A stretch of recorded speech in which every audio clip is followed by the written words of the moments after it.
Welcome to AT&T's teleconference service. Please enter your access code, followed by the pound sign. To join the conference as the host, press star. Otherwise, press pound. Please enter your host password, followed by the pound sign. At the tone, please state your name. There are 1 participants on the call, including you. You are joining your conference as the host. For a menu of available commands, press star pound. A participant has joined the conference.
here shortly.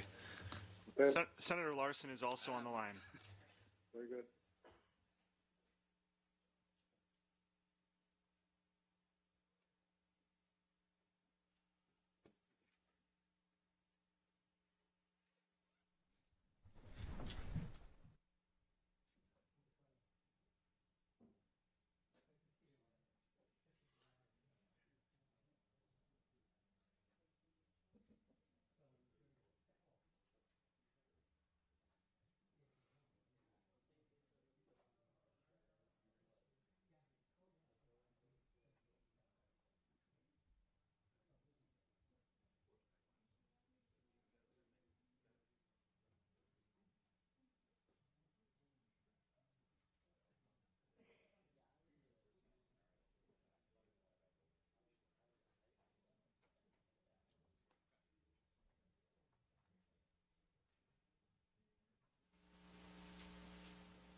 There's a lot going on today. Yes, there is. Just remind everyone we're home. Good morning. At this time, I will call to order the Senate Committee on Workforce Development, Public Works, and Military Affairs. I'll ask the clerk to take the roll. Roth, Here. Gudex, Here. Strobel, Larson, Here. Lassa. The clerk will hold open the roll. Welcome, everyone, to our hearing here today.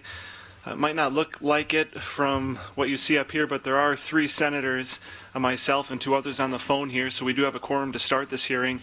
The other 2 senators will be joining us throughout the day. It's a very busy day in the Capitol today, so you will see senators coming and going as they're meeting different committees and the votes that they have to take there. So for all of the votes here this morning, and into the afternoon, the clerk will hold open the roll to allow time for the senators who aren't here to come back here and vote on those bills.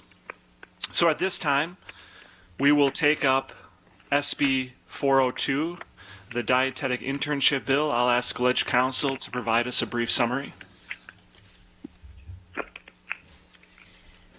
SB 402 requires DHS to establish a dietetic internship program under the WIC program, through which qualified nutritionists working for DHS or a local WIC agency can obtain experience necessary to become a registered dietitian nutritionist. The bill specifies that each participant in the internship program must agree to work for WIC for 24 months after completion of the internship. The participant must reimburse DHS or the local WIC agency for any incurred costs associated with participation in the internship if the participant either fails to take the dietetic registration exam within 1 year of completing the internship or terminates his or her employment before completing 24 months of employment. Thank you. And then there is a Senate Amendment 1 to Senate Bill 402, and if Ledge Counsel could just give us a brief summary on Senate Amendment 1. Sure. The amendment clarifies that the internship program established under the bill must be established using money received from the federal government for WIC. The amendment also authorizes DHS to create 1 new full-time position for the purpose of administering the dietetic internship program. The amendment also specifies that a participant in the internship program must reimburse either DHS or the WIC agency for any incurred costs associated with participation in the internship only if the participant either fails to take the exam within 1 year or voluntarily terminates his or her employment before the 24 months has expired. And I will move that we adopt Senate Amendment 1 to Senate Bill 402. Is there a second? I'll second. Seconded by Senator Gudex. Is there any discussion? I'll ask the clerk to take the roll. Roth, Aye. Gudex, Aye. Strobel, Larson, Aye. Lassa. And I will also move that we that we pass SB 402 is amended. Is there a second? I'll second. Seconded by Senator Gudex. Is there any discussion? I'll ask the clerk to take the roll. Roth, Aye. Gudex, Aye. Strobel, Larson, Aye. Lassa. And at this time, we'll take up Assembly Bill 351, Residence Eligibility for Children First Program. I'll ask Ledge Counsel to provide us a brief summary. Sure. Under AB 351, a court may order a non-custodial parent to participate in the Children First program if the parent resides in a county or resides within a reasonable driving distance from a county that runs a Children First program and that agrees to enroll the parent in the program. I'll move concurrence on Assembly Bill 351. Is there a second? I'll second. Seconded by Senator Gudex. Is there any discussion? The clerk will take the roll. Roth, Aye. Gudex, Aye. Strobel, Larson, Aye. Lassa. At this time, we'll take up Assembly Bill 554, the sale or lease of water utility. I will ask Ledge Counsel for a brief summary on the bill. Assembly Bill 554, as passed by the Assembly, allows out-of-state affiliates that provide sewer service or water for public use to qualify as public utility affiliates for purposes of determining whether the public utility holding company's investments comply with the asset caps in current law. The bill creates a water utility tax that is collected by a municipality from any water utility located in the municipality other than a municipal public utility. The bill also provides that in order to sell or lease a municipal water or sewer utility, after a municipality adopts an ordinance or resolution authorizing a proposed sale or lease, the proposal must be submitted to the electors of the municipality in a referendum. If within 60 days after the adoption of the ordinance or resolution, a petition signed by a number of electors equal to at least 10% of the votes cast in the municipality for governor in the last general election is filed with the municipal clerk. If a petition is not filed or if the proposal is approved at referendum, the municipality must submit the proposal to PSC for review.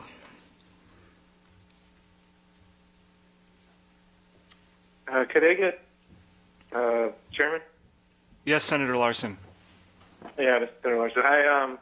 Would it be possible to be able to have read? I understand there was some amendments from the Assembly that were passed. Is that right? Senator, we're taking up Assembly Bill 554 is amended. You would like a brief summary of the amendments on the Assembly Bill. Is that correct? Yes. That there was ones that passed already, right? Yes. Correct. Two of them, yeah. Sorry. Just a moment, Senator. Shuffling through papers, sorry. And I apologize for not being there in person. I was intending to be there. My daughter, my 1-year-old, got something at school, gave it to my wife, and now the whole family's got it. So, that's why I'm not there. Senator, been there. That's not fun. No, it's not. So just really briefly, Assembly Amendment 1 changes the provisions in the bill regarding the sale or lease of a municipal public utility. It provides that the steps that must be completed under the bill in order to sell a municipal water or sewer utility to an investor-owned public utility must be completed for any such sale or lease. So the procedure in the bill would apply when a municipal water utility is being sold to any entity, not just an investor-owned utility. Good. Okay. And then Assembly Amendment 2 changes the petition requirements in the bill. Under the bill, I think the numbers where, so the proposal had to be submitted to the electors of the municipality in a referendum if within 30 days after the adoption of the ordinance or resolution, a petition was signed by a number of electors equal to at least 25% of the votes cast there for governor. Amendment 2 changed those numbers to within 60 days after adoption, and a number of electors equal to at least 10% of the votes cast. Okay. Senator Larson, do you have any other questions on the Assembly Bill as amended? Not on no is no, thanks. I just wanted to make sure I got that straight. Thank you. Sure. At this time, the committee will take up Senate Substitute Amendment 1 to Assembly Bill 554, and I will ask Ledge Counsel for just a brief summary on the Senate Substitute Amendment. Sure. The substitute amendment would prohibit a municipality from selling or leasing to an investor-owned utility any plant or portion of a plant that provides water or sewer service. Is there a motion for adoption of Senate Substitute Amendment 1? I move adoption. Moved by Senator Larson. Senator Lassa is not here now. I would imagine that she would second this. Just so the members here know and the people watching, I would not ordinarily second this amendment, but just out of respect to Senator Lassa, who can't be here, and to keep this committee moving along, I will second the amendment so that we can keep the process moving. Is there any discussion on Senate Substitute Amendment 1? Yes. Mr. Chairman, this is Senator Larson. The sub-amendment changes the heart of what I think heart of what the bill does, but it also changes the mission of what we should be doing, making sure we're protecting our municipal water and sewer utilities from investor-owned utilities. So we're trying to, this specifically favors, the overall bill favors out-of-state corporations over our own people, and I believe it betrays the Wisconsin values of democracy. I think it'd be hard for folks to miss what's happening in Flint right now, where they lost local control over their water and cutting corners and trying to save a few cents here, and how that jeopardizes an entire community. And there are undeniable parallels to what we're talking about here.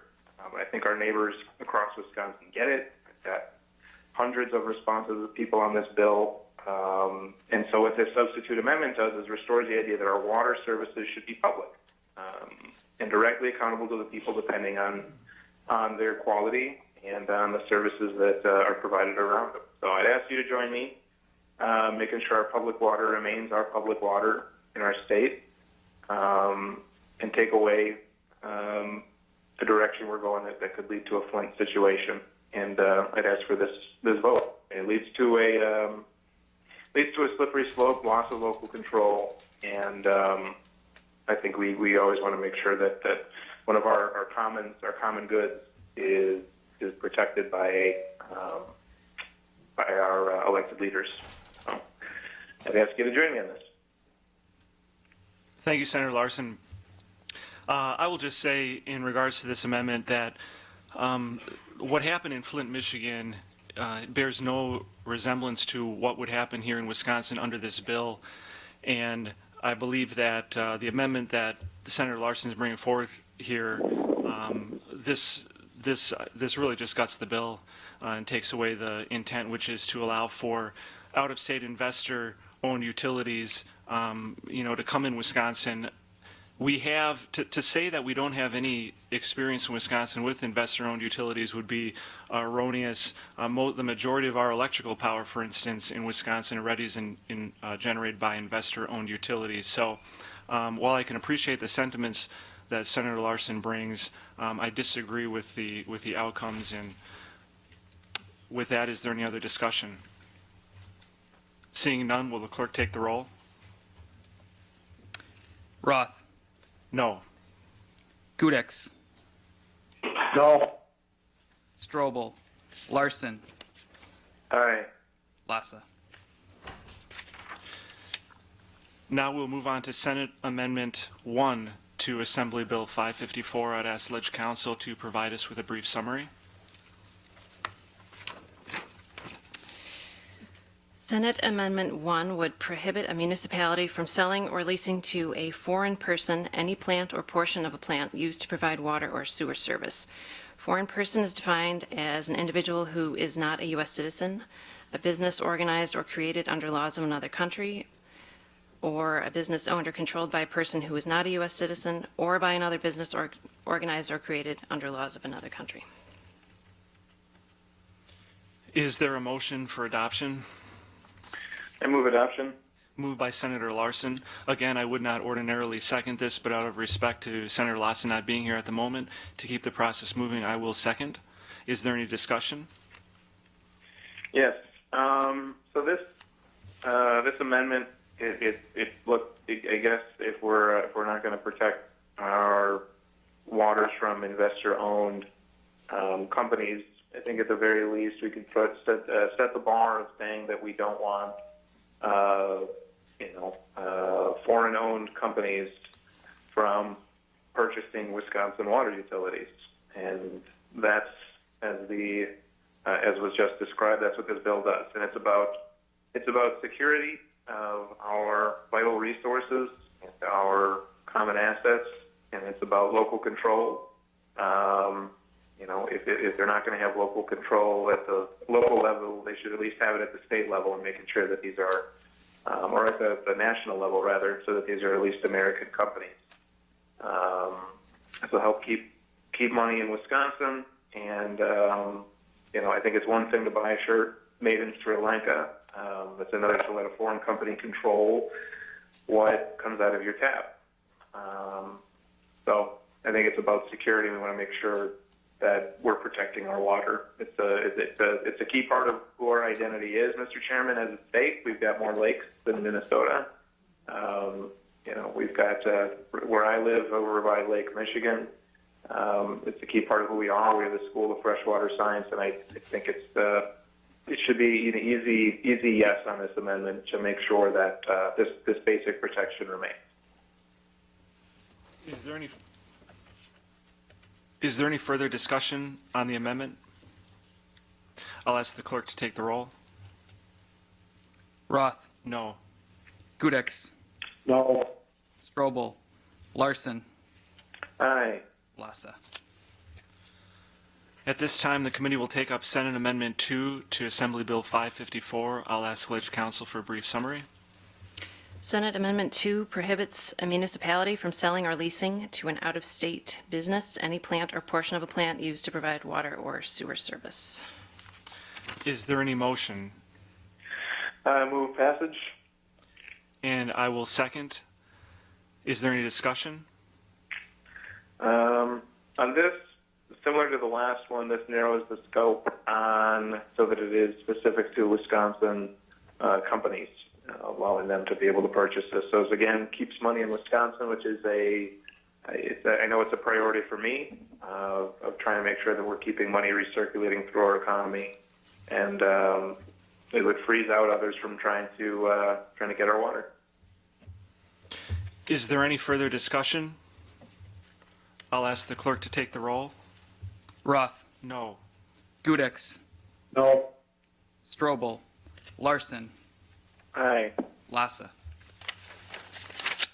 And again, I just want to remind those who might be watching us on Wisconsin Eye and those here today, we are holding the roll open for other senators who are in other committee hearings at this time. So throughout this process, this hearing, they will come in and be able to make their voting known to the committee clerk. So we'll continue to hold that roll open.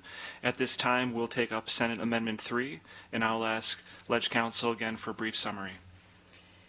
Senate Amendment 3 provides that any person seeking to purchase or lease a public water utility owned by a municipality or to provide water services to a municipality must report to the Ethics Commission every contribution and expenditure made by the person no later than 7 days after making the contribution or expenditure. Is there a motion for adoption? I move adoption. And I will second. Any discussion? Yeah. So this Senate Amendment 3 is about making sure that we are freezing out political corruption in the process, or any potential of political corruption, in allowing the loss of a utility long term. A lot of times these things happen where again, if it's a short-term gain, if it's a short-term financial benefit of trying to save a few bucks, leases can go out for public goods for years and sometimes decades. But I think at the very least we want to know, the public would want to know if there's something going on, so that there is a reporting of contributions once a private corporation may want to come in and take over a water utility. So it's about public transparency, and it's about stopping corruption and undue influence, which is a key part of who we are as Wisconsinites. Is there any further discussion on Senate Amendment 3? I'll ask the clerk to take the roll.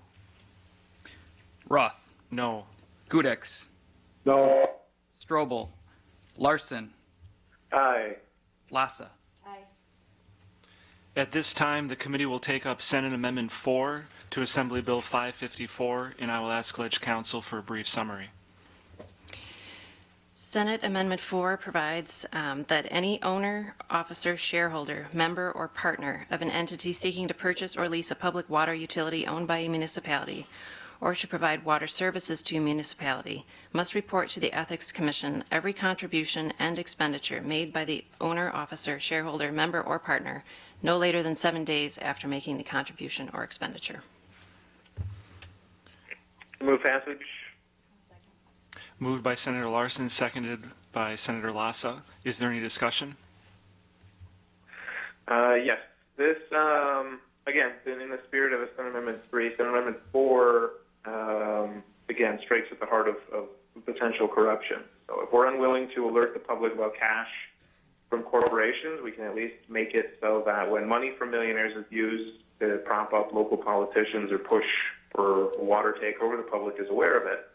I think one of the more dangerous elements of this bill, and there's a lot of them, is that it makes it harder for concerned neighbors to get information they need to make a solid decision, especially about something as vital as access to clean, safe water. So this amendment's about keeping our water and politics clean and transparent. Is there any further discussion? Senator Lassa? Thank you very much, Chairman Roth. Yeah, I agree with Senator Larson. I think that it is really important to have transparency regarding the sale of any publicly owned property, especially something that is as important as our water utilities.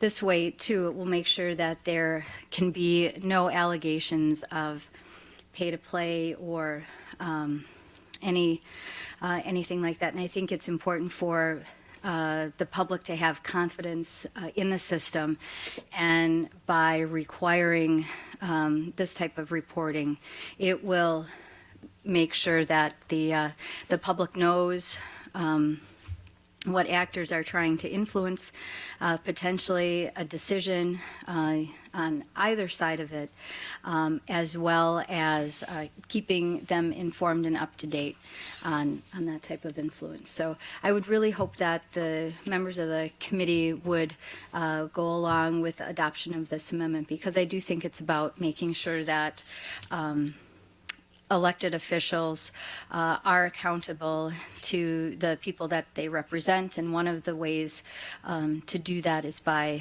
making sure that there are strong reporting requirements. And I believe that this amendment goes a long way towards addressing any concerns that might be raised about those. Thank you. Is there any further discussion? I'll ask the clerk to take the roll. Roth, No. Gudix, No. Strobel, Larson, Aye. Lassa. Aye. At this time, the committee will take up Senate Amendment 5 to Assembly Bill 554, and I'll ask Ledge Council for a brief summary. Senate Amendment 5 provides that when an investor-owned utility that has purchased or leased a municipal water utility files its balance sheet with the PSC, it must also file a report disclosing the customer complaints it received in the preceding year related to water service, water quality, billing, or safety. If it fails to file this report, the PSC may prepare the report itself and penalties would be assessed. Is there a motion for adoption? Oh, I'm sorry. Continue. One more thing. The amendment also provides that a person other than a municipality, interstate agency, state agency, or federal agency that owns a community water system that was previously a municipal water system must deliver to its customers every 6 months a consumer confidence report or comparable report containing information on the quality of the water and the characterization of risks, if any, from exposure to contaminants detected in the drinking water delivered by the system. Thank you. Is there a motion for adoption? Move adoption. Moved by Senator Larson, seconded by Senator Lassa. Any discussion? So one of the, we talked a bit about Flint, but one of the important lessons of Flint is that people drinking the water, they knew about it day to day. They know about that quality. They knew about the service. And I think we should face the facts. They know better than, a water baron in Illinois or a bean counter at a corporate headquarters somewhere miles away, what's going on with their water. And I think it's important, looking at reports that since this bill has been highlighted, there's a company called Aqua. When it operated down in Florida, the rates went up quadruple, and the number of complaints rose. By the time they pulled out of the state, there was over 700 complaints coming in from customers about their level of service. Now, I think it's important for us. Again, this doesn't get in the way of the bill moving forward. All it does is says there is a forum and a requirement to report what the complaints are, so that is a matter of public record. So then the locals know, the state knows that, look, if there's a history of problem, that history is public. So that's the heart of this amendment. Again, it doesn't go as far as I think the other amendments went, and I don't think it goes as far as I think we should go. But it at least making sure there's a level of transparency again, and making sure that we know about the complaint of our neighbors once water is lost. Is there further discussion? Senator Lassa? Just really quick. I think the reporting requirements are a good idea because, if there are problems, it allows those issues to be out there in the public where they can be discussed, and hopefully where employees of that, where employees of that company could be there in a public forum to talk about how they were going to address those concerns. But I also think for individuals who are inclined to support this legislation, this might also be something that would be important in terms of talking about their track record and service to the public and the quality of the water system. So I don't see this as a poison pill amendment. I think that this is just common sense, where if you have a utility where, their whole focus is on providing drinking water to the public, that the public has confidence in that service, and that if there are any problems, that those problems are disclosed and that they're taken care of. And it's also an opportunity for individuals who support this legislation to have in the future, if it would become law, the ability to say that, these companies are doing a good job in terms of managing the water resource and providing good service to the public. So I think that this is a good amendment, and is important just for the public to know what's happening with their water service. Senator Strobel? Yes, I would just ask to be recorded as voting with the chairman on all the previous votes, please. Is there further discussion on Senate Amendment 5? I'll ask the clerk to take the roll. Roth. No. Gudex. No. Strobel. No. Larson. Aye. Lassa. Aye. At this time, the committee will take up Senate Amendment 6 to Assembly Bill 554. I'll ask Ledge Council for a brief summary. Senate Amendment 6 removes the changes to the process municipalities must complete in order to sell or lease a municipal public utility as provided in the bill. Is there a motion for adoption? I'll move. Moved by Senator Lassa. Is there a second? Second. Seconded by Senator Larson. Is there any discussion? Senator Lassa?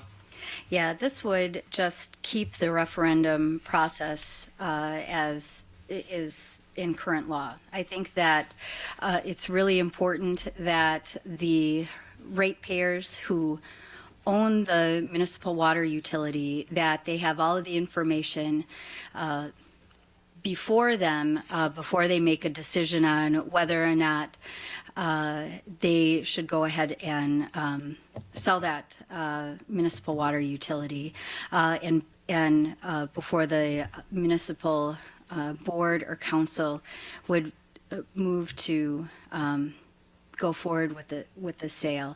I think that it's important that the public have a say, especially since it's not the municipality that owns the water utility, it is the ratepayers.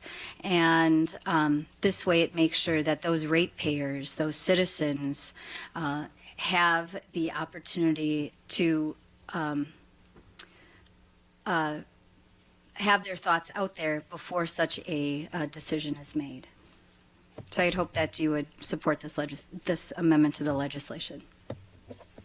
Is there further discussion on this amendment? I'll ask the clerk to take the roll. Roth. No. Gudex. No.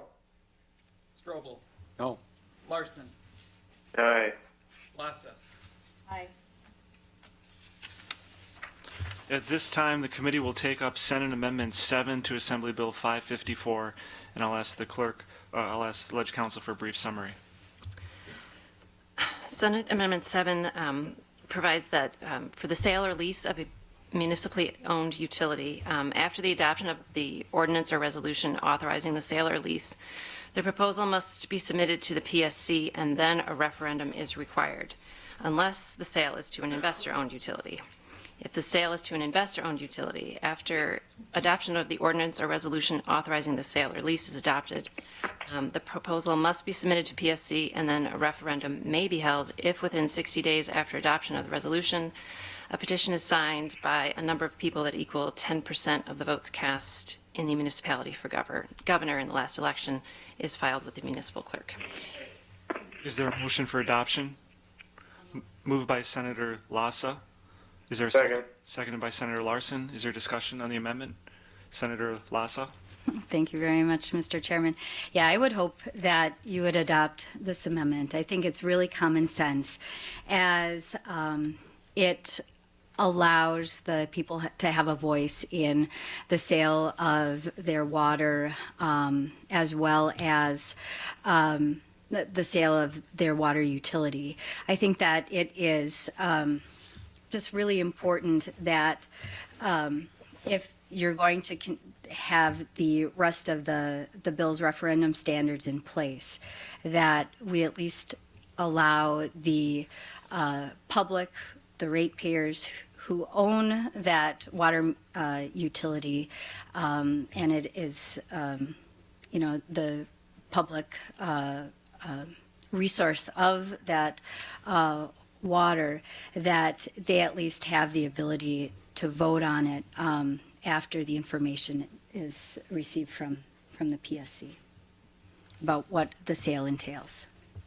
Is there further discussion on the amendment? I'll ask the clerk to take the roll. Roth. No. Gudex. No. Strobel. No. Larson.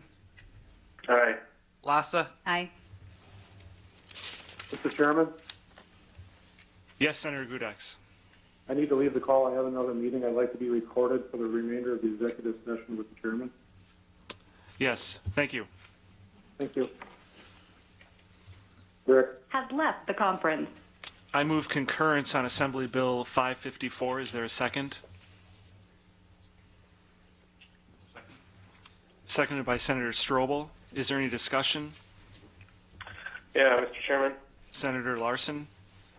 Yeah, I think given the massive amount of attention that have come to this bill over the last few weeks, obviously this thing slipped through the assembly, once there was some notice given to it by the public, we had a press conference yesterday. There was tons of folks there. People are very interested and very afraid of what's going to happen with their water around this. And I hope that we would reject this bill, especially given the curiosity of what's happening around Flint, where there had been alarm bells sounded for a year, but because there was no local control, people far away from Flint were just shrugging their shoulders and saying, it's fine, don't worry about it. And again, the Flint situation was sparked because they're trying to save a few bucks. And in the end, it's going to cost a lot more. It's going to cost children IQs. It's going to cost that community long term because of it. I think it's silly, right? I mean, the heart of this bill, as was discussed when we had a hearing on it, was to give municipalities another way of being able to get money. But I think it's akin to, you're selling your most prized possession in order to try and keep going, and you're losing control over your water, right? And we need water. I don't know about you, I drink a lot of water, and to have that sold as a way to be able to make that money instead of saying, well, let's prioritize where else we're spending money and make sure that municipalities aren't giving up their local control over something that has a direct impact on the health of a community. I think we should reject this bill and make sure that we're not on the wrong side of this piece of history. So, it would force people to gather signatures if they want to reject water takeovers. This bill would set thresholds for signatures needed and time limits. If the public manages to get a referendum, it would have to happen before PSD provides details of what the takeover is, which I think is the opposite of common sense. We unfortunately rejected an amendment that would have remedied that. The bill also broadens the type of companies that can gobble up Wisconsin's waters, again, taking out away control from the locals. We often see these bills come in stages. Next, do we just let Walker appointees decide to sell off our water without a public voice? And I think it's upon us to make sure we are keeping Flint in mind, right? That we are constantly thinking about public health. And I mean, at the heart of this bill, it's about trying to get money and giving the control over our water to for-profit corporations. And to be clear, theirs is an unquenchable thirst for profit. And the way that they're going to do that is not out of goodwill. They're not going to do it and say, "Oh, we'll do this as a fun project and we'll lose money." No, they're going to charge our neighbors more. And the history shows that when this passes in other states like Florida, like Texas, when companies come in, they jack rates. And not just a little bit, they double it, they triple it, they quadruple it. So the idea that we're in the amount of recourse that a citizen has is limited because it's not a public entity anymore. So I think we should keep in mind the shock of what's happening in Flint. We should realize that this is not the heart of this of trying to save money is not valid because it won't save money. It may save money for the local municipality, but it sure as heck won't save money for our neighbors. And we lose that control over our most precious resource and a key piece of who we are as our identity, our water. So I would move rejection. I'd say, look, if there are issues, if we can have as much of a discussion as I hope we would have on some of these amendments. If you think what we're saying isn't real, or you think, well, that probably won't happen, well, then let's figure out a way to do this. Let's kill this bill and start from scratch and figure out what safeguards can be put in place to prevent the loss of water control for our neighbors. So I'd hope that folks would join me in voting against this bill. Senator Strobel? I just think it's important that we all remember that this is a highly regulated industry, that the PSC will continue to have an incredible amount of influence over. They have influence over what these utilities would be sold for, and they have influence over the future of any future rate determinations. So I do think we need to keep that in mind when we're thinking about how we're going to vote on this bill. Thank you. Senator Lassa. Thank you very much. And just a bit of housekeeping, if I could be recorded as a yes on the amendments that were voted on this legislation before. Senator Lassa, you request to be voted aye on all the amendments pertaining to Assembly Bill 554? Yes, please. The ones that I missed. And Senator Lassa, how about Senate Bill 402 and Assembly Bill 351? Should be recorded as an aye as well on those. Okay, and then just on this bill. Yes. Thank you very much, Mr. Chairman. I really do think that this is an important discussion that we're having because up in my district, we have had a lot of concerns about the quantity of groundwater, and now we're starting to talk about the quality of it. And we've seen in other parts of the country where groundwater and drinkable water is a scarcity, that this is a real concern, and why I think it is really important that we carefully manage this resource and that it is done in a way that is transparent, accountable, and that where the public, as well as in this instance, the ratepayers of the municipal water utility have a say. And the only way that they can have an adequate say in that is if they know all of the conditions related to the potential sale of the water utility, as well as how that water is going to be utilized. And I think that is what's really important, because water is a basic necessity. We need it to live in so many ways. We need it, and having a reliable and plentiful source of drinking water is really important. And that's why I am really disappointed that the amendments that were offered today were voted down, because I do think that they would have given the public much more confidence in this process and how it would potentially unfold. And I just think that it just leaves too much out there, too much uncertainty, and there isn't enough clarity.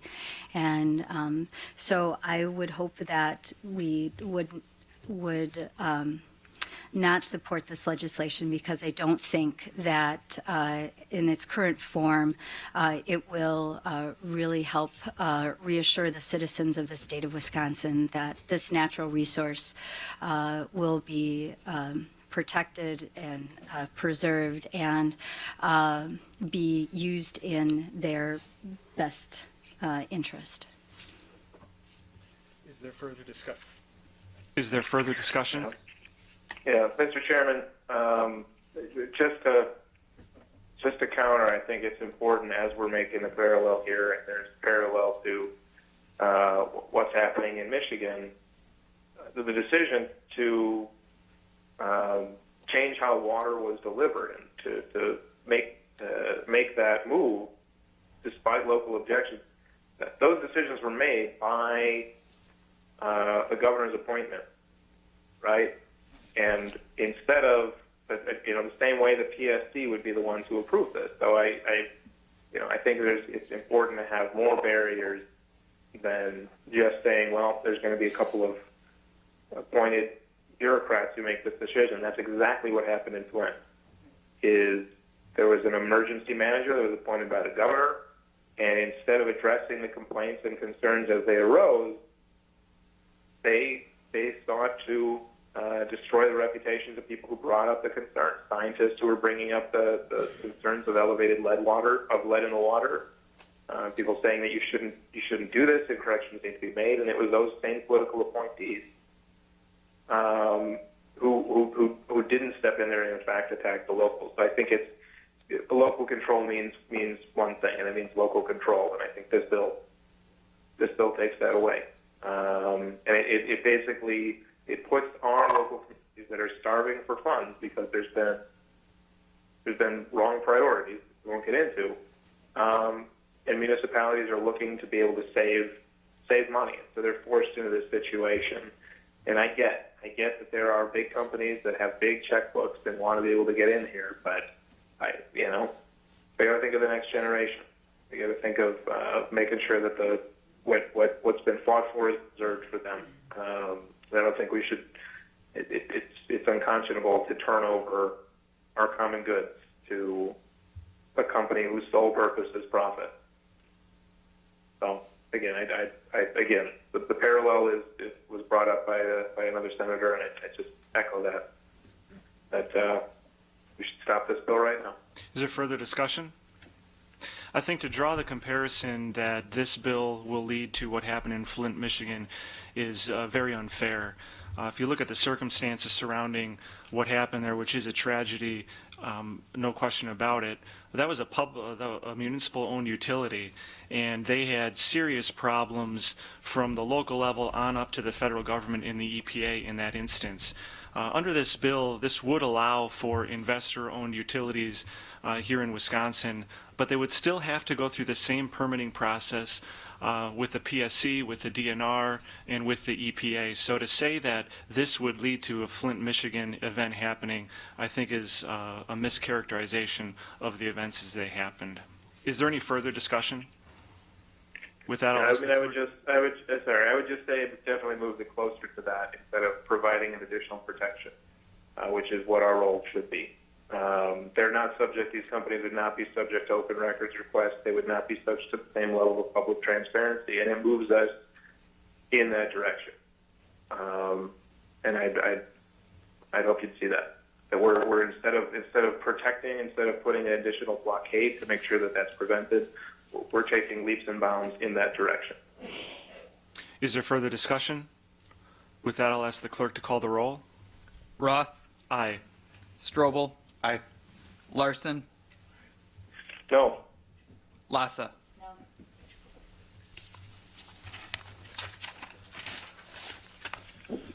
With that, we'll adjourn the executive session of this committee. And Chris Larson? Has left the conference. we will call to order the public hearing for the Committee of Workforce Development, Public Works, and Military Affairs, and I'll ask the clerk to apply the roll from the executive hearing to the public hearing.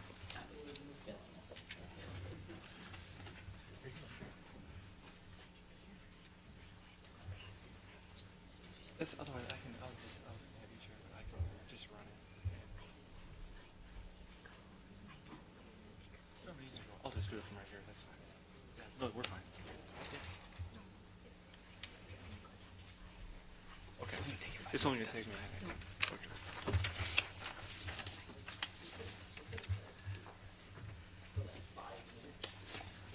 At this time, the committee will hear Senate Bill 575, and I'm going to pass the gavel to Senator Lassa. Chris? Has joined the conference. And I'll be joined by Representative Goyke.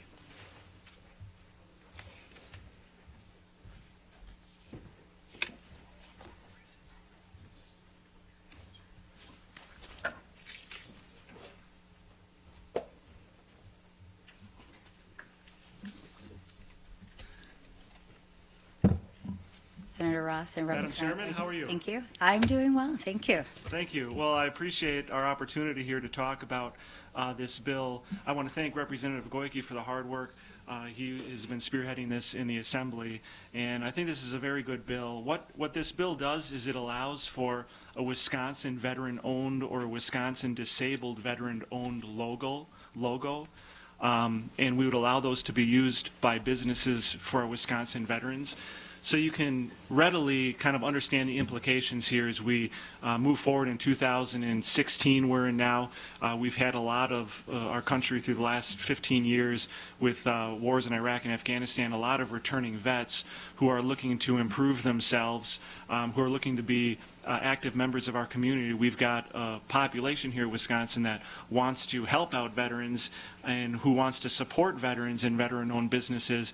And to me, I just think this is a fantastic way to kind of merge those two ideas to help both the veteran and also the public be able to engage. What this basically would allow them to do is, if you are certified through the Department of Veteran Affairs, you can apply for and receive a logo. You can use that on your business cards, on your website, your Facebook page, on your vehicle, any of your signage.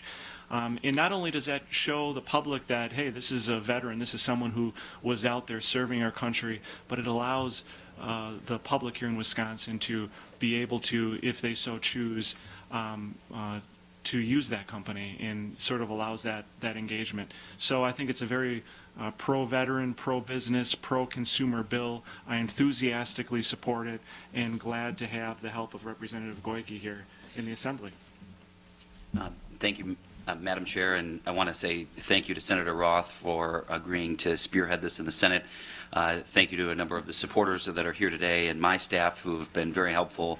I have attached to my testimony some copies of logotypes that the state of Wisconsin has designed previously for other important initiatives. I think the one that most folks would be most familiar with is a logo that says "Something Special from Wisconsin," and you'll find that in a grocery store on different products that are for sale that have been made here. And it's, as Senator Roth said, it's a great way to direct consumers to the type of product that they may want to support. And to add to what Senator Roth said, in my experience, many of the veterans that I know personally are very, very humble, and they don't brag about the fact that they serve their company, their country, excuse me. And when they go on in the workforce or to own a business, they're maybe reticent to put that out there so open in the public. And this is an official way to do that. It is a certified way to do that, and I think an appropriate way for a veteran-owned business to do that. We are already certifying veteran-owned and disabled veteran-owned businesses. We are not changing that process of certification under this bill. We're just asking or requiring WDVA to create this logotype, and then each business would use it as they see fit. No mandate that the business has to use it. If they want to, they can. And as Senator Roth mentioned, in our changing world and economy, there's every day a new use for something like this, whether that's electronically or on a letterhead or a business card or on the storefront window.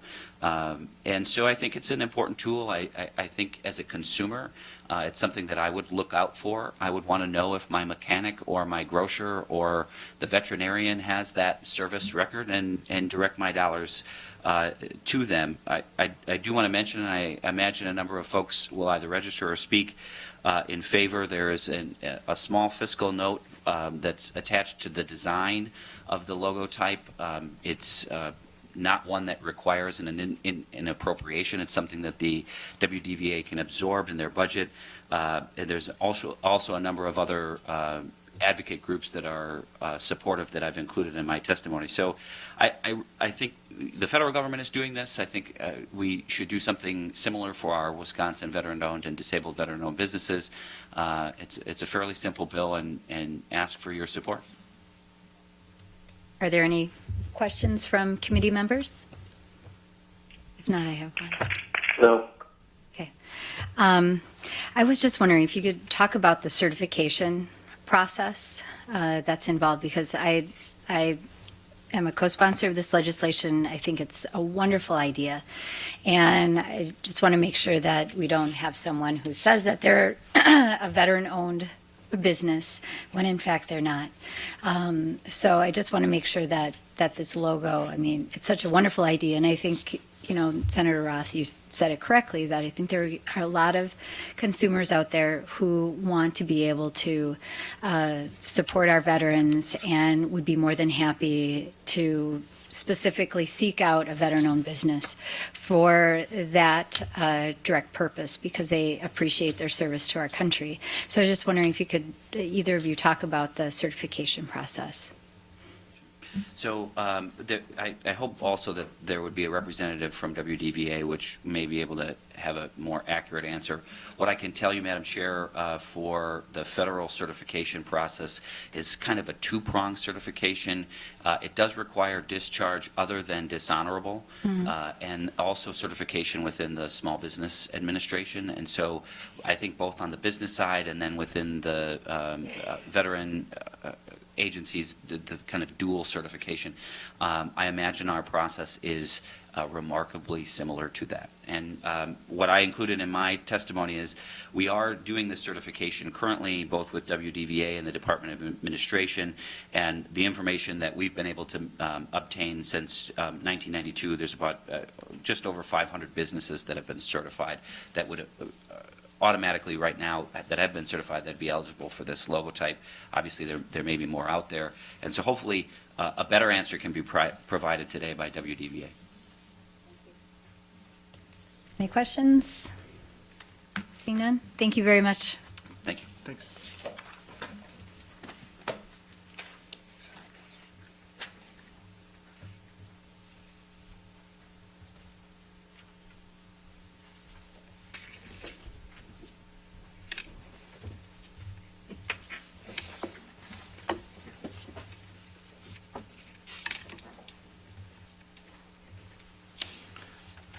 At this time, I would like to call Dan Buttery from WDVA to come and speak in favor.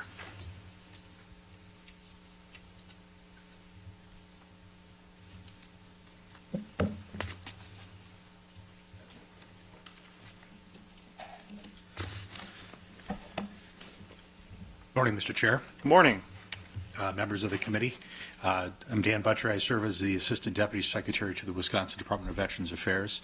It's an honor to represent Governor Walker's Department of Veterans Affairs. I'm here on behalf of Secretary Skokas today to register, and I do have a statement that we will submit to the committee for your records as well. Secretary supports the bill requiring the Wisconsin Department of Veterans Affairs to design an official Wisconsin veteran-owned and also a Wisconsin disabled veteran-owned logotype for use by businesses owned by Wisconsin-based veterans. It has been an honor to work with Representative Goyke, Representative Allen, and Chairman Roth on developing Senate Bill 575. The bill addresses the ability of WDVA to recognize veteran-owned businesses and disabled veteran-owned businesses, DVBs, to display the fact that they are state-certified VOBs or DVBs.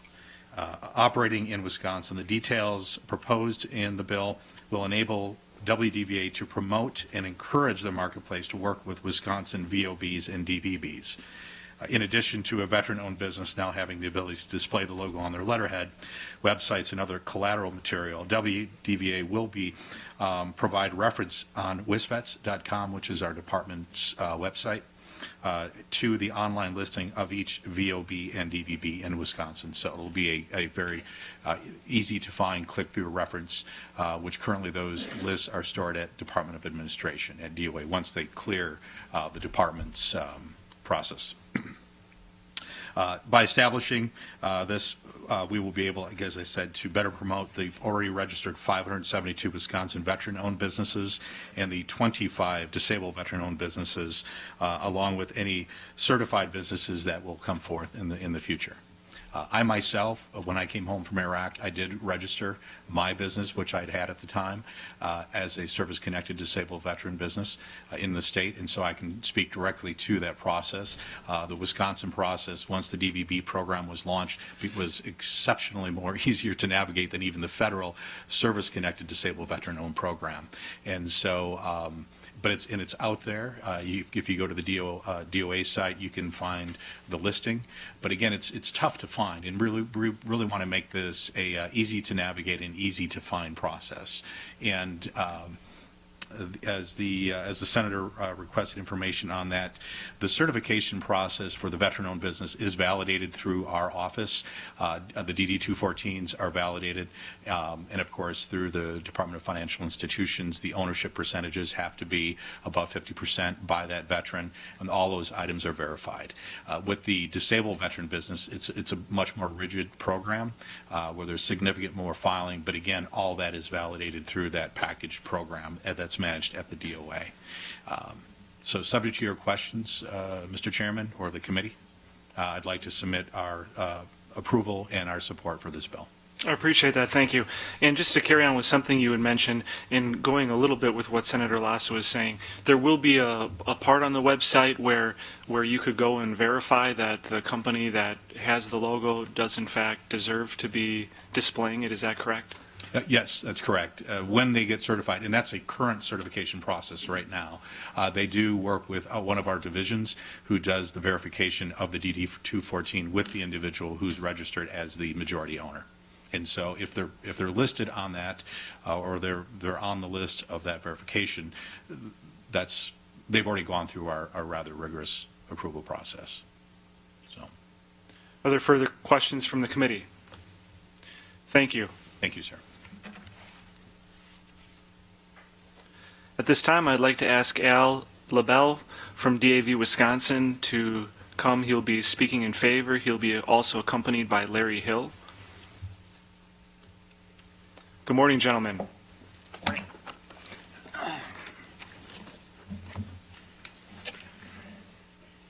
The chair's fighting me. Good morning, Chairman Roth and distinguished members of the committee. I'm Al LaBelle. I'm DAV Wisconsin Legislative Director. I'm accompanied by Deputy Legislative Director Larry Hill. Larry's role this morning is to make sure I behave. So we will thank you, Chairman Roth, for taking the lead in the Senate on this bill, and also thank Senator Lassa for being a sponsor on this SB 575. Also, thank you for allowing DAV, or Disabled American Veterans, this opportunity to present our views on Senate Bill 575. As you know, DAV is the largest veteran service organization of wartime service disabled veterans. We are dedicated to a single purpose, empowering veterans to lead high-quality lives with respect and dignity. In Wisconsin, DAV has well over 15,000 members. The purpose of this testimony is to give the committee some background on SB 575. Emphasis will be placed on the Disabled Veteran-Owned Business Program, or DVB. Background. DVB was created in May 2010 by the legislature as 2009 Wisconsin Act 299 and was an initiative of DAV Wisconsin. The Act created preference in awarding state contracts or orders to businesses owned by disabled veterans, owned businesses who have at least 20% disability rating from the United States Department of Veterans Affairs. Act 299 permitted acceptance of qualified responsible bills from a disabled veteran-owned business that is no more than 5% higher than a apparent low bid or most advantageous proposal. The Wisconsin Department of Administration, or DOA, monitors state agencies' compliance with the purchasing guidelines and certifies firms for eligibility to participate in the DVB program. To be certified by DOA, veterans with service-connected disability ratings of 20% or greater need to own at least 51% of the business and must reside in Wisconsin. Additionally, a disabled veteran-owned business must have its principal place of business in Wisconsin and have customers other than the state of Wisconsin. Plus, business must be at least 1 year under current ownership. Under Wisconsin Statute 16.75, DOA's Council on Small Business disabled veteran-owned business, and minority business opportunities shall review the extent of participation in purchasing by the state and its agencies. The committee also shall advise departments' purchasing agents with respect to increasing such participation. On October 1st of each year, DOA must submit an evaluation report to the Council. The Council shall then prepare and submit a report on these programs to the Governor and to the Chief Clerk of each House of the Legislature for distribution to the appropriate standing committee. Historically, the state's DVB program has had a much lower enrollment than the Service Disabled Veteran-Owned Small Business Program maintained by the U.S. Department of Veterans Affairs. To address this discrepancy, the Governor signed Executive Order 72 on May 25th, 2012, which provides automatic state certification to disabled veteran-owned businesses located in Wisconsin that have been certified in the federal program. Currently, 27 disabled veteran-owned businesses are enrolled in the state's DVB program, while the VA's federal program has 45 disabled veteran-owned businesses that are located in Wisconsin. To increase the number of disabled veteran-owned businesses in the DVB program, on April 4th, 2014, the Governor signed into law SB 370 relating to state procurement and construction grants with the disabled veteran-owned businesses as Act 2013, Act 192. The Act establishes an annual 1% set-aside goal for the DVB program in state procurements and construction grants. As you can see, participation in the DVB program can use some improvement. DAV Wisconsin feels SB 575 is a useful tool to stimulate an increase in the DVB program. There was some question about, and we're glad to hear that WDVA will have a section of their website to have a directory for the people involved in these programs. Currently, it can be found, and it's not easy to find, at DOA, Division of Enterprise Operation, Wisconsin Supplier Diversity Program, Business Certification Program. Took me about a half hour to find it last night. So anyways, this concludes my statement at this time. I hope the committee finds it of some help. Larry, do you have anything that you wish to add? Yes. Good morning, Mr. Chairman and fellow committee members. Morning. I do have something to add. And by the way, I'm a veteran also, a member of the DAV, and as Al indicated, is a current legislative deputy. The one thing I'd like to comment on relative to this bill is that the federal program has recognized more than what we currently have recognized within the state for disabled contractors. We would certainly encourage the state DVA to notify those that aren't listed in the state but have been federally certified that they have been grandfathered into this particular program, has it not been accomplished already. And that's the additional statement that I have. And, thank you for your time. Let me just conclude. All our positions are based on resolutions that are passed at our state convention. Correct.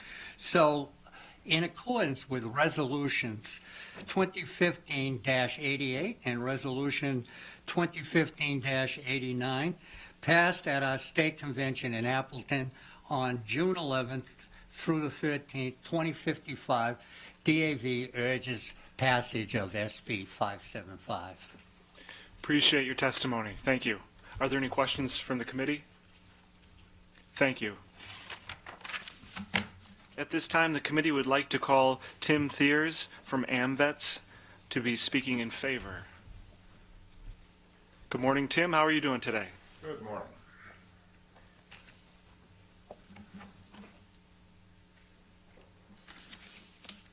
Thank you, Mr. Chairman. Members of the committee, I will be brief. I just wanted to portray AMVET's support for 575. I'd like to thank you and Representative Goike for sponsoring this. One thing I'm very happy about with it is in conjunction with this, WDVA will be making it into a searchable database also. Whereas if individuals out in Appleton want to stop, grab something to eat and everything, just punch it up, easy search, and to be able to sponsor the veteran-owned businesses. I think it is a great bill, and AMVET's Department of Wisconsin strongly supports it. That's all I have. Appreciate it. Are there any questions from the committee? Thank you so much for your time. And that concludes the people speaking. I will read the registration slips. We have Jason Johns, Military Order of the Purple Heart, registering in favor. We have Jason Johns with the VFW, registering in favor. And we have Mike Fergal of VFW, registering in favor. That concludes the hearing on Senate Bill 575. Without objection from the committee, we're going to take up Senate Bill 517 at this time. I'd like to ask Senator Darling and Representative Mason. Good morning. Thank you so much for having this hearing today. I really appreciate your speedy action on this issue. Good morning to your distinguished committee. Glad to see everybody.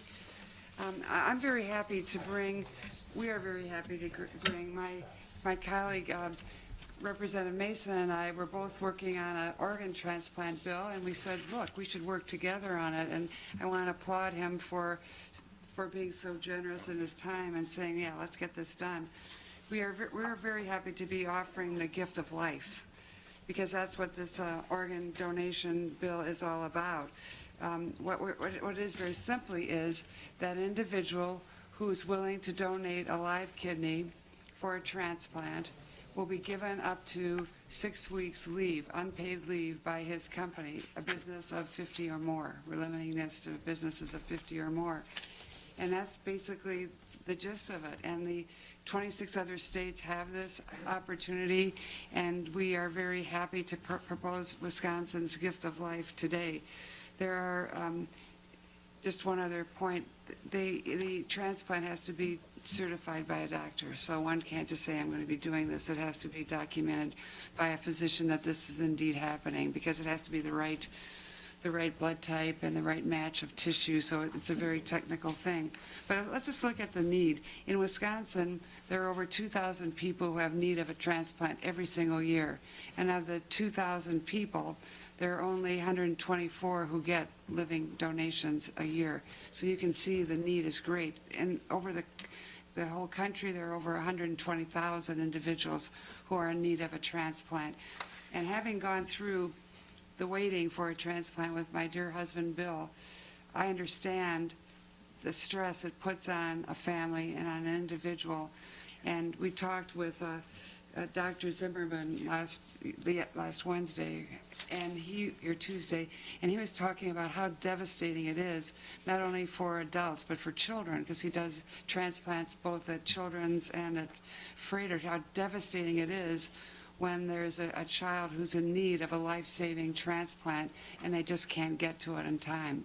My husband didn't get his transplant in time, and there are several issues related to that, but I understand the pain that this happens for a family. I can't imagine the pain it is for the individual, knowing that it is a matter of life or death. So there's a huge need in Wisconsin, and there's a huge need in the country, and this is a bipartisan bill which continues this effort. 26 states have said, yeah, this is a really good idea, and they think it's working very well. And we have a great history of organ donation. As we've been working on this bill, we've understood that we already have the option in Wisconsin to donate your organs through your driver's license. And we'd like to encourage many more citizens to do that, because quite frankly, if one is in an accident and one dies, you're not going to need your organs. I mean, a gift to somebody else. And when I was with my husband, when he was offered the transplant and we were in the room and he wasn't going to get that transplant at that time, in the same area was another family who was going to get that organ. And the gentleman was probably 42 years old. His wife was with him, obviously. She was pregnant with their third child. And this individual was not able to work because he was a major diabetic as well. He had lost the use of his right eye, and he was really, really struggling to keep his life together.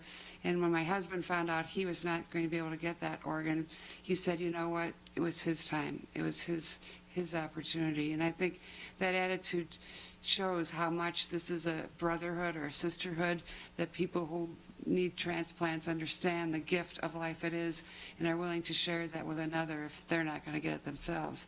So I'd like to just talk a little bit about our great history. We have the ID opportunity to donate, but now we have to look at the data that Tommy Thompson actually was one to get a national focus on this issue. And I think our history of being very generous in Wisconsin, being very supportive of the need for organ transplant, makes this bill a very timely issue. Governor Thompson stated that the Organ Donation Breakthrough Collaborative was one of the highlights of his career. And so I think this is time for us to address this issue, and I thank you for this quick response. Great. Thank you, Senator Darling, for doing this collaboratively. This has been a great effort, and it feels really good to do something that's so important and have broad bipartisan support for it. I first became aware of this. I actually had a constituent who received an organ donation, and it saved her life. And she was just so grateful about it. And she approached me and she said, you know, we've got to do more to encourage organ donation here in Wisconsin, because I was lucky enough to receive one, but in the travels of her care, she saw many others who didn't. And so, you know, the fact that we have, you know, people who die in the state every year waiting for a transplant is really something that we need to address. So looking at what other states do to encourage this, this seemed like a really smart way to go. Other states have had success going this route. They've seen participation for organ donation go up when they go this route. And it's also just, if you sort of think about the scope of it, I mean, if you find somebody who's a match and you have somebody who's willing to donate, whether it's bone marrow or a kidney or whatever it is, to then, you know, them have to say to their employer, look, I might need some time to recover from this, you know, to give the ability under the law to let somebody have that time to recover, to give the gift of organ donation without saying you can only do that for a family member. I mean, it really is expanding what we mean by our shared humanity and our willingness to do something positive to help out our fellow citizens. And, you know, a lot of stuff we do here at the Capitol sometimes can feel, you know, partisan and trivial and small, but this is actually, like, this is life and death stuff for families. And we got to meet some great survivors when we were at Children's Hospital on Tuesday, and, you know, just to hear them talk. So, they're just so grateful that their children are going to be able to live healthy and productive lives because they were able to get an organ donation. But, you know, to know that as a state we're not meeting the demand that is out there for organ donation is really something that we should all take seriously. And so I'm just thrilled to be here with Senator Darling and working on this, and I really hope this is something we can get done before the end of the session. I think you might ask, why isn't this a part of the Family Medical Leave Act? And we consciously chose to take this route because we're not limiting the donation opportunity to just family. And we feel this will be a much stronger bill because often, like in our family, there wasn't a match. And often someone, and a friend volunteered. But, you know, it's really important for us to be able to help a friend, a colleague, maybe even a perfect stranger. And that's why we've opened this up in a different way. It's not a part of the Medical Family Leave Act, and it is supported by the MMAC in the city of Milwaukee because they see it as a good gift of life that will make strong employees and think it's a wonderful idea to keep good employees. And the other thing that I would add, I mean, we've got great facilities here in Wisconsin who can do organ transplants. You got, you know, great facilities in Milwaukee. I was lucky enough when I was on finance to serve on the UW Hospital Board and Clinic. We've got great facilities here in Madison, really some regionally renowned facilities that can do this work. So we have the capacity, and we've seen how these great medical facilities literally save lives. We just need to do more as policymakers to encourage more citizens to be willing to do this and give more citizens the opportunity for life through organ donation. Appreciate it. I appreciate the work you're doing on this bill. One question that comes to my mind, and I'm wondering if maybe you know the answer. Do you have any idea how many people this would impact or might impact in our state? I don't, and we've been trying to get to that number. Have you talked with anybody who has a projection? No, I mean, it's hard to, I mean, you hope that it's wide and broad. I mean, I think if I recall correctly, the states that have done this have seen their participation rates of people willing to be organ donation go up 5 to 10%. But I didn't see any raw data of, state X passed this and then 100 people did it or 50 people did it. I don't know how many people we're talking about. But I mean, right now we know that there are approximately 2,000 Wisconsinites waiting for organ donation. So I would hope at least that many. But in reality, what we're saying is, I mean, the chances of finding a match and people willing to do it is easier said than done sometimes. It's a very difficult process. Yeah. Appreciate that. Are there any other questions from committee members? Senator Lassa. Not so much a question, but a comment. I really do appreciate both of your work on this. I think that this is a really important bill, and having had close friends of mine who went through this process as well, where they were able to find a donor and everything worked. I mean, I do recognize how much stress that places on a family that wait. And then this makes it easier for those donors to be able to step forward and say, I want to participate. And this helps to make sure that we remove any barriers in that path in terms of their employment to make sure that they have that time to recover for giving such a wonderful gift. So thank you for working on this. And I hope you'll join us in, I think it's the month of March is the National Organ Donation Month. And I would hope you would ask your local communities to do a public service announcement to remind people that they can donate on their driver's license, and they can, if this bill passes, volunteer to be an live organ donor and have the opportunity not to lose their job, because this is the important part. For companies over 50, the individuals can take up to 6 weeks off and not lose their job. So I think we could together have a powerful message around our state, because our state is woefully lacking in organ donations. And we have, as Representative Mason said, one of the best medical communities in the state. We have 4 transplant centers in the state. So we are really medically prepared to take care of our citizens. So let's work together to get those public service ads going and get the message about what a great gift of life this is and what people in Wisconsin can do to close the gap. Thank you. Appreciate your testimony. At this time, the committee will invite Juliet Kirsten from Children's Hospital of Wisconsin to speak in favor.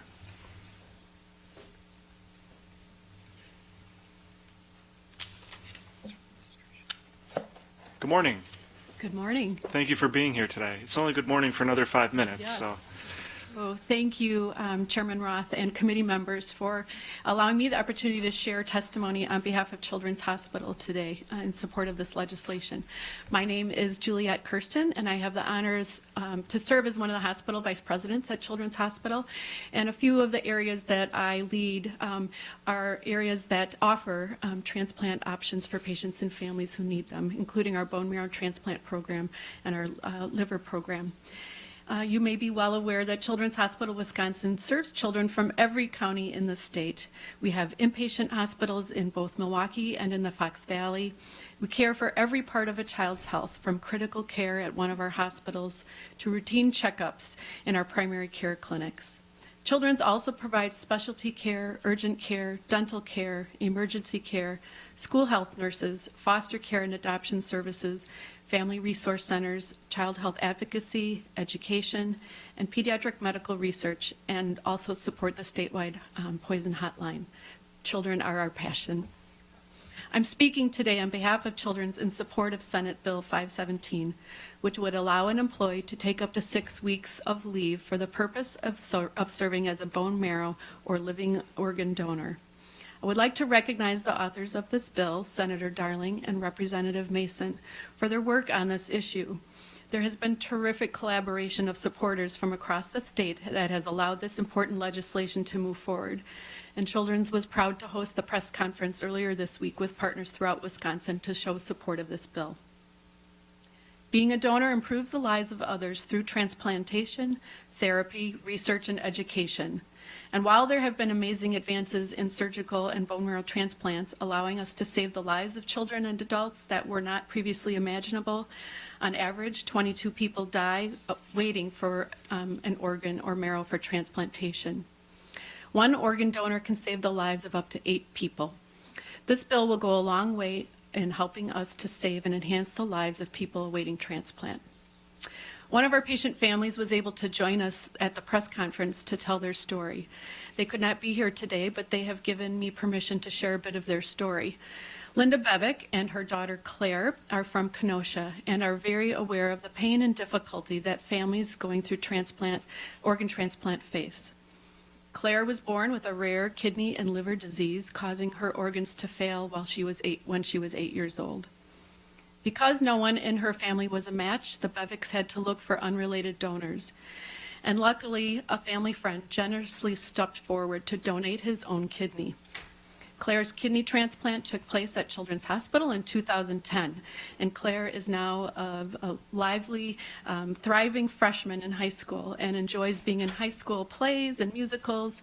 She rides horses, plays piano, sings, follows her favorite Broadway stars, and loves to hang out with her older brother Frank and younger sister Grace.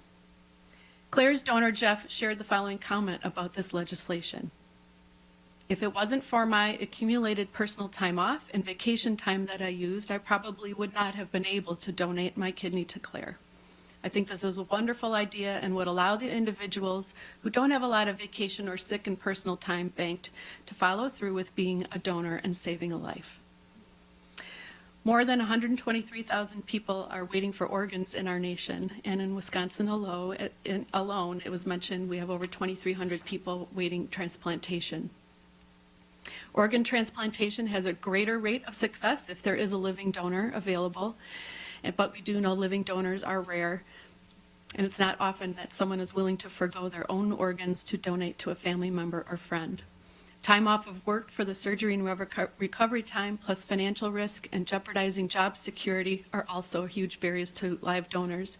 And in fact, we have seen about a 20% decrease in live donors. Often those donors are citing the burden of taking time and being concerned about losing their jobs as a reason for not being able to step forward. This bill would make living donation a viable option for many more people. Removing barriers to organ donation is one of the greatest things we can do as a state for our children and adults awaiting transplantation. This legislation will save lives. So thank you, Chairman and committee members, for allowing me to submit my testimony today in support of SB 517.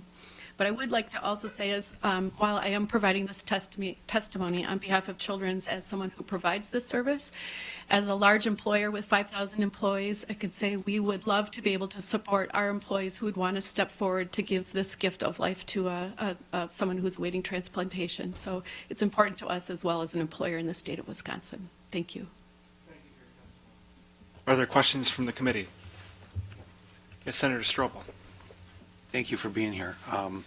Obviously an incredible commitment someone makes when they do something like this, and it's just a fantastic thing. I'm just a little curious, when it comes to organ donation, what percent are from people who were in an accident versus a voluntary donation situation? How's that work? I mean, how the numbers and what you see in practice when it comes to organ donation? Sure. I'll do my best to answer that question. Of course, that only relates to certain organs. So someone in need of a heart transplant, obviously, unfortunately, you have to wait for someone who's had an untimely death for that. So I would say the latest data we have is about 50% of our donors for kidneys and livers come from live donors. But as I mentioned, we're seeing a little bit of a decrease in that because of the difficulties of people to step forward. Uh-huh. Okay. I don't know if you have statistics, but with the organ donor mark on the driver's license, which I think is fantastic, and I have, and I think everybody should have, I mean, what kind of a impact did that have on the process of organ donations? Are there any facts or figures out there? I'm just kind of curious as how successful that all is. Yeah, for me personally, from my position at Children's, I don't have good data for you, but know that we could provide that answer, I think, if we connected you with the OPO and followed up to give you those statistics. Yeah, if you don't mind, that would be great. Absolutely. I appreciate that. Sure. And the last thing is you talked about your organization, 5,000 people and so on. I mean, does your organization offer 6 weeks off right now? Or would they only if this became law? I'm just curious. That's a good question. I think we probably would be willing to go beyond what we're required to do through the Family Medical Leave Act. Being an organization of purpose and value and knowing how important this is to us, we always take into consideration an employee's request for personal leave. We would probably handle it through the Personal Leave Act. Sure.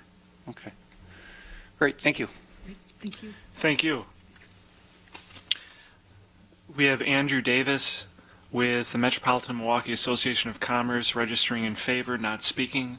Senator Janet Bewley registering in favor, not speaking. Aaron Elliott on behalf of Dr. Dixon Kaufman representing UW Health, America Family Children's Hospital and UW School of Medicine, not speaking, registering in favor. Nathan Birkin with the Wisconsin Medical College of Wisconsin registering in favor, not speaking. Mark Rappentine with the Wisconsin Medical Society registering in favor, not speaking. And Eric Jensen with the Wisconsin chapter of American College of Emergency Physicians registering in favor, not speaking. At this time, we will move back into our the SB 596, our next bill that we will be hearing. And I will ask Kyle Conan from Senator Chris Kapenga's office and Representative Kathy Bernier, Chad Zuliger with Representative Kathy Bernier, who will be speaking in favor. Good morning, Mr. Chairman. Good morning. Good afternoon, I should say. Good afternoon. I'm Chad Zuliger. I work in the office of Representative Kathy Bernier. The representative apologized for not being here in person today, but asked me to come and give her testimony to the committee members. Good morning, Mr. Chairman Roth and committee members, and thank you for holding this public hearing on Senate Bill 596 and for allowing me the opportunity to provide testimony in support of the bill. Under current law, the Department of Workforce Development administers grant programs through separate allocations of general purpose revenue to youth apprenticeship grants, apprenticeship completion awards, employment transit grants, youth summer jobs programs, career and technical education incentive grants, and the Wisconsin Fast Forward program. This bill simply allows for the consolidation of existing GPR dollars into a single appropriation for worker training programs under Wisconsin Fast Forward. The bill maintains each program and continues to provide DWD the ability to issue grant funding for the purpose each program was intended. Senate Bill 596 allows DWD, when necessary, to direct underutilized funds in one program to another program which is in higher demand. Under provisions of the bill, each program will receive funds from the same source, streamlining the department's flexibility in allocating revenue to the program where it is most needed. Furthermore, the bill will eliminate any lapses in funding in any of these grant programs. Senate Bill 596 provides DWD with the ability to move funds quickly into the appropriate program to meet workforce needs as demand for various programs change. As an example, leading up to the 2015-16 school year, DWD received 32 youth apprenticeship grant requests representing 249 school districts totaling $2.8 million to train 3,187 students. However, the Youth Apprenticeship Program Fund has a current budget of just over $2.2 million, and if DWD had the ability to redirect those funds from lesser utilized programs to the Youth Apprenticeship Program, 412 additional youths would have been able to participate in the program in this school year. Again, thank you for hearing Senate Bill 596 and for allowing me the opportunity to provide testimony in support of the bill. Kyle will provide Senator Cappington's testimony and address a couple issues that we're looking at amending the bill for with regard to the career and technical education incentive grants and some reporting procedures under the bill. I'll spare you the full testimony here and just address the amendments. My boss apologizes. He had planned to be here today, but had an emergency come up at his business. So we have introduced two amendments this morning. The first amendment deals with the issue of transparency. If we're going to give some leeway to move funds around to fund programs as needed, we wanted to include some reporting in the fast forward report. So under this amendment, they'd have to account for the department's activities and the expenditures under this bill during the preceding fiscal year, and then detail the amounts that are allocated to each one of these respective grant programs. And then the second amendment, it removes the career and technical education incentive grants from the bill. We had heard some concerns from DPI and some of the school districts that they may receive some cuts in funding. That was not the intent of the bill, so we took that portion out and to address their concerns. So, and yeah, I think we'd be happy to answer any questions you have. DWD is here as well to address any technical questions you may have. I guess one of the questions I have, just right off the top, I'm assuming that this is, to make these programs more competitive, improve efficiencies in them, and wondering if you could just talk, just kind of generically as to how going down this road will do that, if that is in fact the purpose of it. I think the main purpose is to ensure that the programs where there's demand and have been shown to work can meet that demand. I think the DWD will probably touch on this, but I think Youth Apprenticeship is a program that they see excessive demand in, and some of the other programs may not have the same amount of demand, and they want to meet that. I think it's just allowing that flexibility to adapt to the changing workforce needs. So, Are there further questions from the committee? Senator Lassa? Yeah, and this may be a better question directed at DWD, and I know Georgia's here, so she might already have addressed it in her testimony. But the question I have is, when would DWD make the decision? So from what I'm understanding from your testimony is that it'll come from one base allotment, right? So one pool of funding. They'll each have, say, their allotted amounts that are drawing from that pool. But if you have, say, like with Youth Apprenticeship, we've seen a much larger interest and desire to draw on that versus maybe some of the other programs. At what point in time would you be shifting resources from the other programs? Would you give them partway through the fiscal year, 3/4? Because depending on how those programs are run, either the grant requests may not be coming in at the same time. And I guess how do you ideally see that being managed? I'll defer to DWD on that one. Yeah, because it is. I have an idea in my mind, but I think they'll be able to speak on it with more authority. Yeah, because I know how we structured things with some of our tax credits over at WEDIC, but some of the, you want to make sure that you give people enough time or entities enough time to be able to use and apply and draw some of those funds down before they're transferred somewhere else. And then there's potentially an unmet need. So that would be one of the things I'd be interested in hearing more about. Excellent. I think they can address that for you. So, Thank you. Are there further questions? Thank you for your testimony. Thank you. At this time, we will ask Georgia Maxwell from DWD to step forward and testify.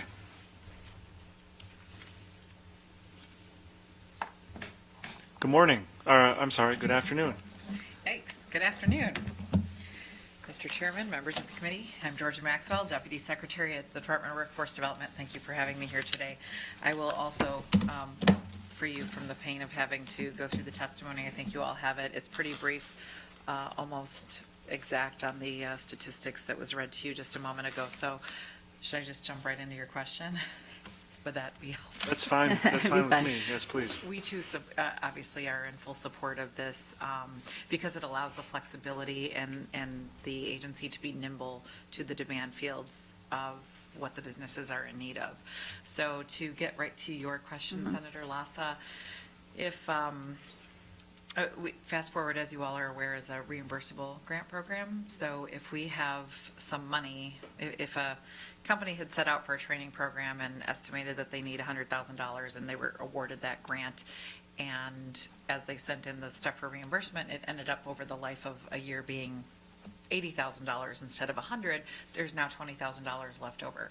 But that is still, if you think of it, it's like having separate checkbooks for each of the programs that were mentioned in Representative Bernier's comments. So what this does is it puts all the money into one account, and then we can use it as it's needed and as employers have the demand and the training. And obviously youth apprenticeship is at the top of that list because we would have been able, you will see in my testimony, we would have been able to fund an additional 705 students in that last school year if we would have been able to use existing funds. There's no new money that's being asked here. It's just being able to utilize existing resources for programs that are, the demand changes, annually, maybe, sometimes monthly and over the course of a year or two. So it helps us from needing to come back to the legislature to ask for the prescriptive, what account the monies need to be in for us to utilize it. Does that help answer your question? And so are all of your programs then that would be participating in this that you would be pulling in, are they all reimbursable then? So you'll know what... I just want to make sure that we're not making decisions early on in the fiscal year and then maybe the pot is drawn down low and there's a need that suddenly pops up and we just don't have the resources to fill that. So it's about the management. So if it's all reimbursable, so no money goes out until you actually get bills for it. The outcome, yeah. So then there would be that $20,000 that could be then shifted to youth apprenticeship. But I think that makes sense. I'm just trying to figure out what the other ones would be in here so that there's that management. Because I know with some of our economic development tax credit programs that are transferable, like the Angel and things like that to another pot, it's at a certain point when they're able to do that.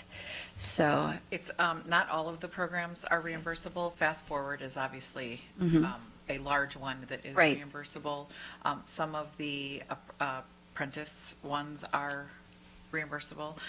The summer grant program is not a reimbursable. That money's given up front at the beginning. But it's just taking that pot of the, I believe there's 6 different buckets of money, if you will, and just allowing it to be in one. And I hope you know that we are, strongly committed to talent and workforce in the training, and that we would not mismanage any of that, or not find ourselves in a situation where we wouldn't have the funds that we need. And also the added reporting structure that's put into the legislative report that we need to provide annually will also be able to kind of keep a ledger sheet, if you will, of the tab of what's going where. It just allows the ability to be flexible and nimble in the right time as it's needed by employers. Okay. Yeah, because I don't doubt the department's ability to manage that. I was just wondering, because so many of the programs, depending on when they started, might have different dates. So it can get really complicated quickly, I think, if you're having, one program coming online with grant applications at one time of the year and one at a different time. And so, but I was just curious about how you'd manage that. And I'm glad you brought up the reporting piece, if it's okay, Chairman Roth. So as part of the report, will you also be reporting on outcomes? So if you have the report that was in the testimony about, let's see, account for the department's activities and expenditures under the bill. It's in Senator Capenga's testimony. Do you know if, as also part of that report, we'd be getting information about how the recipients of those dollars did in terms of how many students participated in the youth apprenticeship program, or how many workers were trained through Fast Forward? Because I think it gives us as policymakers a much better idea about the success rate and can really highlight those really stellar programs that are doing a fantastic job, and then maybe tweaking some of the others that maybe are not quite meeting the need. And so I really like the reporting requirements because it gives us a good opportunity to look at how those dollars are being invested, as well as highlight the things that are really going well, because workforce is a real need. And I think DWD is one of the most important state agencies that we have, especially towards meeting that increasing need that we have. Well, thank you for your kind comments, Senator. Yes, we're all about the accountability business, and we thrive on getting the results and the outcome-based data. And if you haven't seen the Fast Forward annual report that was released and sent to the legislature in December, I think you will be quite pleased, because it's all outcome based, and I think you would enjoy reading it. I'll make sure that we send you another copy today, or to the committee. Why don't you send it here, and we'll disseminate it through the committee. It's fantastic, and then we would also then add a piece for what's allowed here. And again, it's more so for monies that we believe might be left over because of the scrutiny that we will put in on the front end of the reimbursable programs, that there just might be an anticipated need for X. It turns out in the end, when all the bills are paid, it was a little bit less, so then we have some money left over. We hate to leave that money sitting on the table when there are training opportunities, apprenticeship opportunities that we can invest in for the workforce and be able to do it quickly on an as-needed basis. Did you want to add something to the report? No, I think that's going to be addressing the two amendments we talked about. It's this would be adding on to an existing report that we've been doing, and we'll certainly get that to you. And then we would also support the other amendment where we are going to section off the CTE and just keep that on its own for now. Appreciate it. Are there further questions from the committee? Thank you. Thank you. Have a great afternoon.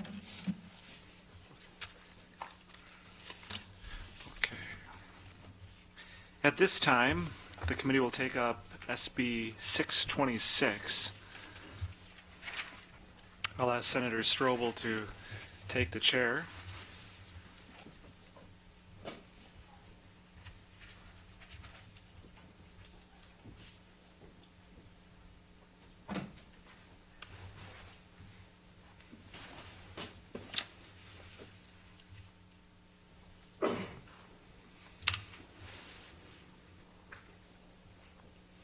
Good afternoon.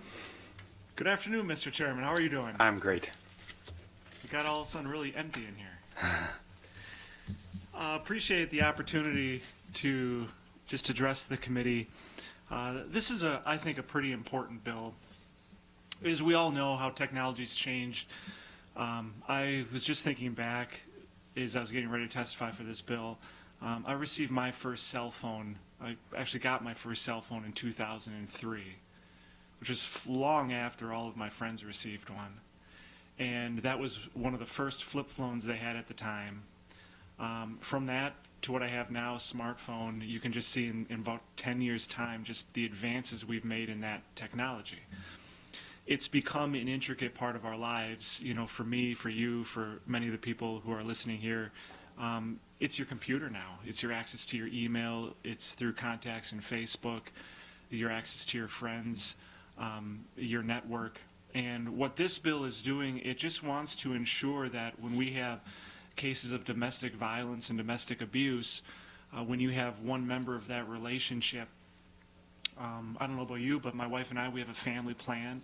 Lots of people are involved in those kinds of plans, and you want to make sure, we want to ensure that a member in a relationship like that would have an opportunity to sever themselves from that plan and not lose their cell phone, their number, all the contacts, all of the connections that they already have made. And that's what this bill actually does, is it allows through a court order the ability within 72 hours for an individual to be able to sever themselves from that. So I think it's very important just in the day and age that we are in right now to make sure that if someone did find themselves in a situation like that, they'd still be able to access that cell phone, because that's where they're going to find all their information if they're looking for help. If they're trying to reach out to friends and family, that's how they know to contact them. So I think it's in the best interest that we take up this bill. So I think it's a pretty good bill, and I would certainly ask for the support of those here and answer any questions if there are any. Sounds like a great bill. Just what are the specific instances that you need to present to a judge in order to have this injunction occur? Let me just see here.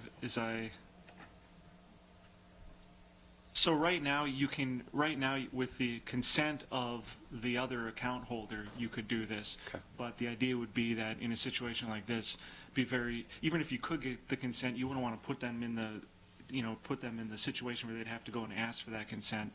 I would have to find out the specifics but I do know that a judge through a court order could do it, but I'd have to find the specifics. The harassment and abuse part I get. But if a person's just getting divorced and it's amicable, this probably wouldn't come into play at that point in time. Yes or no? Or I don't. Restraining order. Okay. Yeah. Okay. Does that answer your question? That answers my question. Thank you. Any other questions from the committee? Wonderful. Thank you.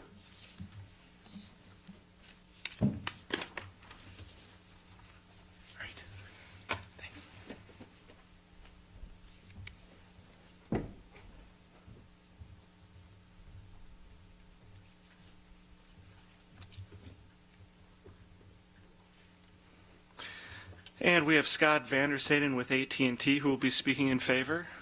Scott, good afternoon. Good afternoon.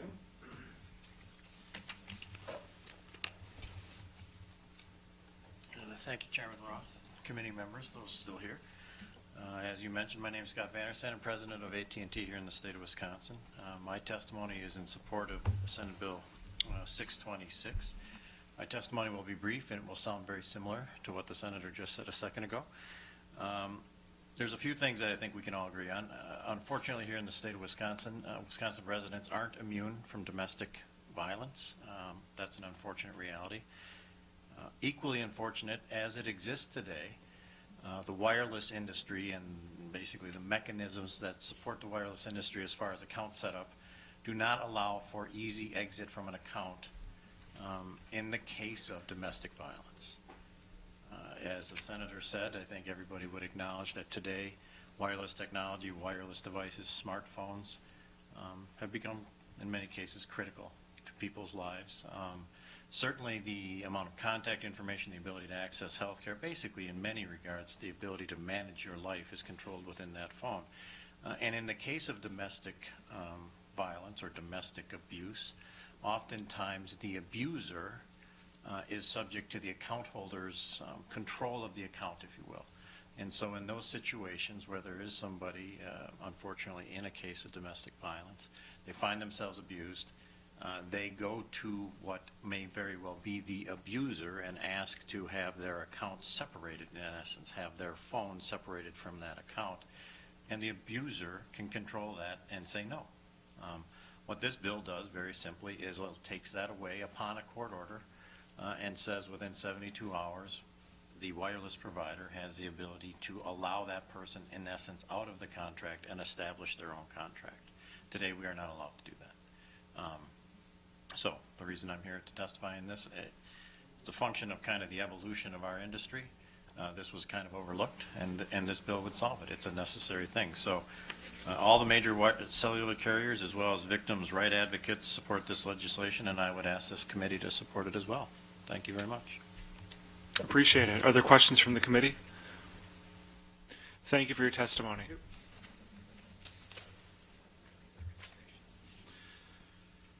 Eric Knight with Sprint is registering in favor. Kent Dish with AT&T registering in favor, and Representative Rodriguez is registering in favor. So that concludes our public hearing. With that, I will adjourn this meeting. Thank you for coming.